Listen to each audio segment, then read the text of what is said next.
Safir, kita lanjutkan dialog yang tadi. Kan tadi Mas Safir juga sudah katakan nih bahwa memang ini semuanya pilihan ya, mau apartemen, rumah, semua balik lagi ke Anda. Kalau mau ingin kepraktisan dan juga fasilitas yang lengkap, bisa pilih apartemen. Kalau mau pilih untuk dihuni, sebaiknya pilih rumah. Nah tadi Mas Safir juga sempat mention soal jenis hunian dan lokasi. Nah tapi untuk teman-teman yang bergaji sekitar UMR ini sebetulnya apa saja sih yang perlu dipertimbangkan atau sebaiknya pilih seperti apa sih jenis hunian dan juga lokasinya nih? Iya, kalau kita bicara teman-teman yang bergaji UMR, minimal kita start dari rumah petak ya. Kita start dari rumah kecil, kecil sekali, berukuran sangat kecil, katakan biar harganya katakan sekitar 150 jutaan ya. Itu rumah di pinggir sekali, pinggir kota sekali misalnya. Kemudian kita bicara di situ, misalnya ada DP yang harus dipersiapkan sebesar katakan 30% ya, katakan 30%. Walaupun Anda kalau itu rumah pertama, setahu saya ada kebijakan di mana DP-nya bisa lebih rendah, tapi katakan 30%, Anda siapkan 30%, yaitu sekitar 45 jutaan. Jadi kalau kita bicara 150 kurang 45 jutaan, ada sekitar 105 atau 100, katakan kita bulatkan 110 juta yang Anda harus cicil ke perbankan. Anda harus cicil ke perbankan, katakan 110 jutaan. Nah pertanyaannya sekarang adalah, katakan dengan suku bunga ya kita biar angkanya gampang deh. Suku bunga katakan 10% saja, kemudian tenor pembayaran kembalinya sekitar 15 tahunan, maka mungkin Anda harus membayar sekitar 1415 1,6 juta per bulan. Nah, kalau misalnya penghasilan Anda katakan 4 juta, 4,5 juta, itu 5 juta sebulan, itu berarti jumlah cicilan bulanan Anda masih masuk dalam range 30% penghasilan Anda. Kenapa 30%? Karena berdasarkan pengalaman, sarannya adalah kalau cicilan Anda dari penghasilan tersebut, gunakan maksimal 30% untuk membayar semua cicilan Anda. Anda termasuk Anda nyicil ke bank, nyicil ke leasing, beli motor, dan lain sebagainya. Total cicilan Anda sebaiknya tidak melebihi dari 30% penghasilan Anda. Kalau Anda melebihi dari 30%, mungkin utang Anda bisa cepat lunas, tapi takutnya Anda nggak bisa beli beras. Jadi saran saya adalah dengan total utang Anda, cicilan utang Anda yang lain, maksimal 30%. Jadi Anda bisa siap-siap nih, kalau misalnya sudah mulai mendekati rencana untuk ambil kredit rumah, ya sudah, cicilan-cicilan yang lain diselesaikan dulu, jangan ambil cicilan baru, sehingga ketika Anda ngambil cicilan baru, yaitu cicilan atau kredit rumah, maka 30%-nya bisa lebih maksimal dipakainya, karena tidak harus dibagi-bagi dengan cicilan yang lain. Oke, jadi tadi dia itu mencicil ini maksimal 30% nih cicilannya dari total penghasilan kita. Nah, Mas Safir, kalau misalkan kita ingin mencicil gitu ya, untuk membeli rumahnya, nah jenis kredit yang sebaiknya diambil oleh masyarakat dengan gaji UMR nih seperti apa sih, Mas?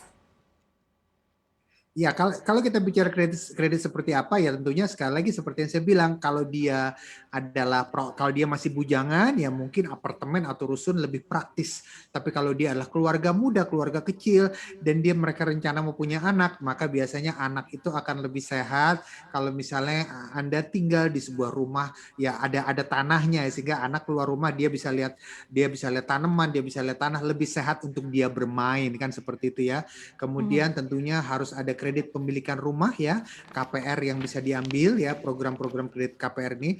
Dan jangan lupa Sasa, bahwa kalau kita bicara KPR itu biasanya untuk menarik minat orang pada awalnya, biasanya bank memberikan tawaran kepastian suku bunga dulu untuk 1, 2, atau 3 tahun pertama.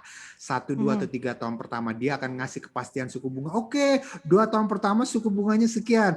Nah, nanti setelah jangka waktu suku bunga yang pasti tersebut selesai, maka suku bunganya floating alias mengambang, alias kata banknya, terserah kita dong bunganya mau berapa gitu ya. Jadi tips dari saya buat Anda yang ingin mengambil KPR adalah, coba Anda harus banyak tanya, coba tanya ke bank, kira-kira kalau jangka waktu suku bunga fixnya sudah selesai, kira-kira nih misalnya kan Anda mau ngambil 15 tahun, jangka waktu suku bunga fix 2 tahun, fixnya 2 tahun, kira-kira hey bang, kira-kira nih tahun ketiga dan seterusnya, kira-kira suku bunga tertingginya bisa mencapai berapa sih? Minta kira-kira saja dulu. Kalau Anda bisa minta kira-kira dulu seperti itu, Anda bisa melakukan perhitungan sendiri berapa kira cicilan yang mungkin bisa Anda bayar. Tapi jangan lupa bahwa kalaupun nanti ada kenaikan cicilan, jangan lupa bahwa dalam jangka panjang biasanya penghasilan seseorang itu juga meningkat. Kalau Anda bekerja dan Anda mendapatkan UMR, tentunya UMR tersebut juga pasti ada kepastian untuk naik setiap setahun sekali. Misalnya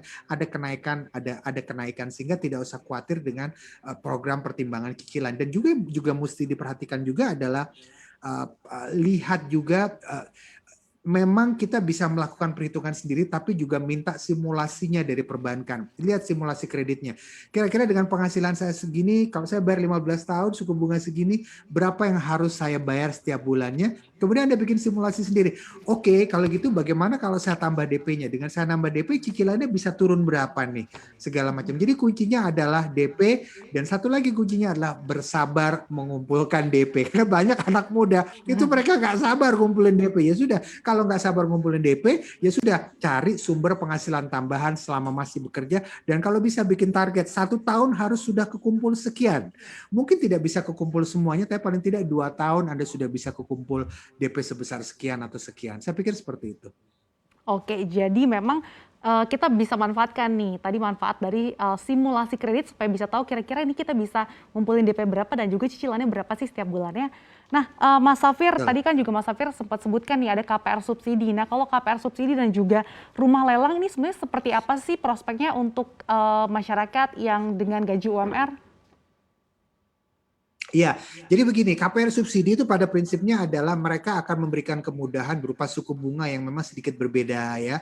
Suku bunga sedikit berbeda, kemudian juga pertimbangannya juga DP juga ada sedikit berbeda ya. Dan biasanya setiap area, setiap provinsi itu punya kebijakan berbeda-beda tentang KPR subsidi. Jadi saya yakin yang nonton acara kita ini mereka tinggal dari banyak sekali area di Indonesia. Cek dengan bank Anda, cek dengan pengembang, lihat KPR subsidi seperti apa yang bisa Anda dapatkan, seberapa jauh keringanan yang bisa Anda dapatkan, seberapa jauh DP yang bisa dibayarkan, dan lihat rumah seperti apa yang bisa Anda dapatkan. Semuanya fokusnya adalah pada kebutuhan rumah itu sendiri. Dan memang kalau mau dituruti sih, kalau benar-benar mau dituruti, semua dari kita sama kepingin rumah yang agak besar. Mungkin nggak usah dibilang rumah besar, nggak usah dibilang. Mungkin Mas Safir saya kepingin rumah yang agak besar lah, saya pengen jendela yang agak besar. Kalau bisa lokasinya juga di pojok. Semua dari kita memang seperti itu. Tapi saran saya adalah kalau bisa ya sesuaikan juga dengan kemampuan, tapi juga jangan terlalu menyesuaikan juga dengan kemampuan. Paling tidak saya tahu Anda juga punya keinginan. Nah, seninya adalah bagaimana mempertemukan keinginan kita yang tinggi ini dengan kebutuhan kita yang hanya segini. Seninya adalah bagaimana ini bisa bertemu di tengah-tengah antara kemampuan dan keinginan. Wah, itu sulit ya antara menemukan keinginan dan juga kebutuhan yang seperti apa nih. Mas Safir, nah tadi Betul. juga dikatakan bahwa cari info sedetail mungkin. Nah, ketika mengajukan kredit tentunya ini kan jangan sembarangan pilih bank nih. Nah, apa sih strategi untuk Ya. pilih perbankan yang menjadi penyalur kredit untuk kredit rumah ini?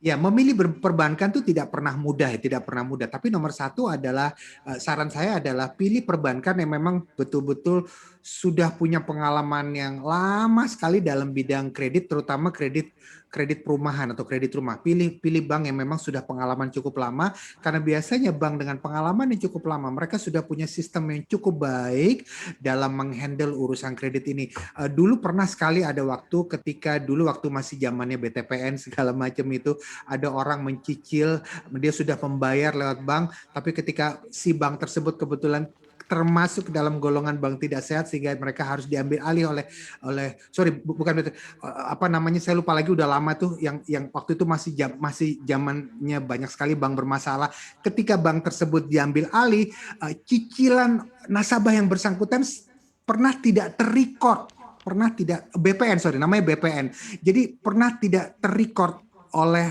oleh bank tersebut. Ini sayang sekali. Nah, dengan memilih bank yang punya pengalaman cukup panjang di bidang kredit rumah, hal-hal seperti ini bisa dihindari. Kemudian juga pilih perbankan yang memang juga bekerja sama dengan perusahaan-perusahaan asuransi yang juga cukup oke. Jangan lupa bahwa biasanya bank akan mereferensikan kita untuk mengambil namanya asuransi jiwa untuk berjaga-jaga kalau terjadi kematian pada kita sementara kredit kita belum lunas itu ya. Lihat siapa perusahaan asuransi jiwa yang diajak kerjasama. Bank juga akan mengajak kita untuk mengambil asuransi kebakaran karena kalau rumah kita kebakaran kita masih tetap tidak perlu mengambil uang kita biar perusahaan asuransi yang mengganti ganti rugi kebakarannya sementara kita bisa tetap membayar cicilannya. Kemudian lihat juga biaya-biaya yang mungkin muncul karena biaya-biaya yang mungkin muncul ini juga menarik. Kenapa? Karena banyak di antara kita ketika membeli rumah secara kredit seringkali kita mengabaikan, kita lupa bahwa ada biaya-biaya yang seringkali terabaikan atau biaya itu sebetulnya ada tapi tidak disebutkan di awal. Lihat perincian biaya-biaya apa yang nanti akan diberikan oleh bank tersebut.